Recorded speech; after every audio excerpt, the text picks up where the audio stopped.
주님의 사랑은 여러분 조건이 있어요, 없어요? 조건 없는 사랑 한번 받아보셨어요? 우리 부모도 조건 없는 사랑을 못 해줄 때가 있어요. 그렇잖아요. 여러분 자녀들 낳아서 보시면 예쁜 애가 있고 안 예쁜 애가 있잖아요. 물론 내 배로 낳은 자식이어서 다 귀하지만 예쁜 아이들은 조금 더 챙겨주고 싶어요. 예쁜 짓 하는지. 근데 못된 짓 하는 자녀가 있으면 별로 보고 싶지도 않아요. 이런 마음이 생길 수 있잖아요. 부모도 그러한데 하물며 우리가 살아가면서 무슨 조건 없는 사랑을 얼마나 경험하고 살겠습니까? 다 기준이 있는 거예요. 그 기준에 부합해야 이쁨 받는 거예요. 그런데 주님은요, 우리를 그렇게 사랑하시는 게 아니라는 거예요. 하나님의 기준으로 나를 사랑하시기로 결정했다면 우리는 사랑받을 가치가 없습니다. 다 버림받아야 마땅한 거예요. 그런데 성경 로마서 5장에 뭐라 그러죠?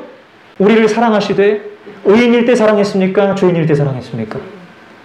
의인일 때 사랑하는 것은 누구나 하는 일이에요.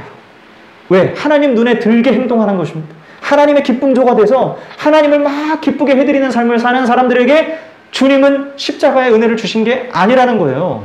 로마서의 선언은 너희들이 아직 죄인 되었을 때 너희들이 내 눈에 들게 행동한 게 아니라 오늘도 여전히 죄짓고 오늘도 무너져 내리고 오늘도 게을러 터지고 오늘도 내 인생에 대해서 회의감이 들고 나도 나를 사랑하기가 참 어려울 정도로 실패하고 무참하게 무너져 내렸을 그때 주님이 죄인을 사랑하사 십자가에 죽으셨다는 거예요.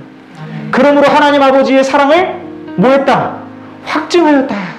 이게 로마서의 선언이에요. 그러니 조건이 있어요, 없어요? 없잖아요.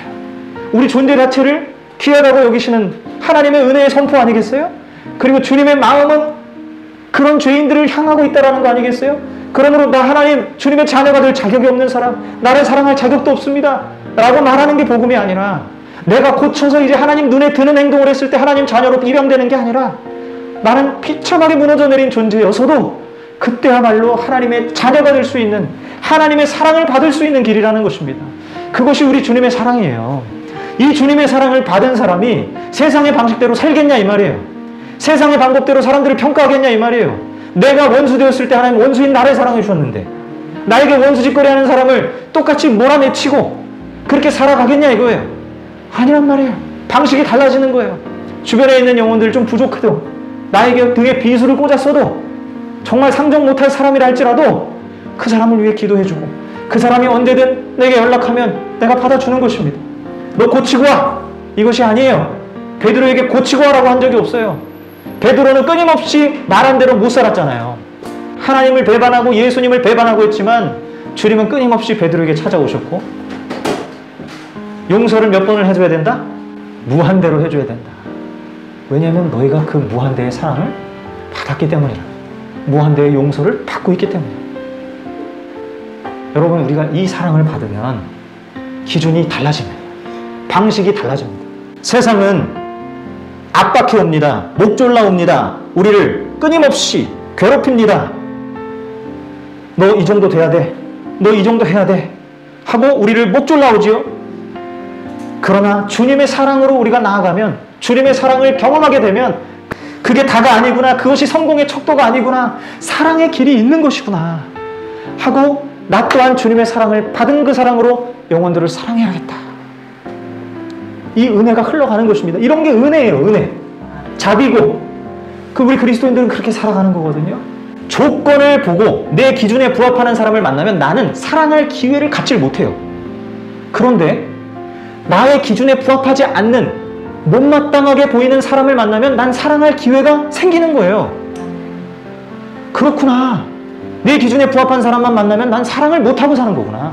그런데 이런 사람이 내 주변에 있으므로 나는 사랑할 수 있는 기회를 얻는 거구나. 그리고 그런 사람에게 사랑을 베풀면 그는 세상에서 경험할 수 없는 자비와 사랑을 경험할 거 아닙니까? 복음도 전할 수가 있는 거예요. 예수님도 전해줄 수 있는 기회가 열리는 것입니다. 그런데 왜 이 기회를 나는 박차고 나가고 있나? 이게 너무 어리석은 짓이었어요. 그리고 하나님 앞에 회개하고 주님 제가 연락하겠습니다. 주님 그리고 그 사람의 잘못에 대해서 캐묻지 않겠습니다. 그리고 받아주겠습니다. 하는 마음으로 기도를 했거든요. 실천할 겁니다. 여러분 이게 우리 그리스도인의 삶의 방식이라는 거예요.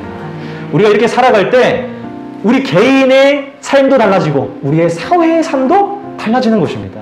우리 가정도 변화되는 거예요. 주변인들에게 선한 영향력을 끼치는 것입니다. 우리가 이렇게 살아갔으면 좋겠습니다.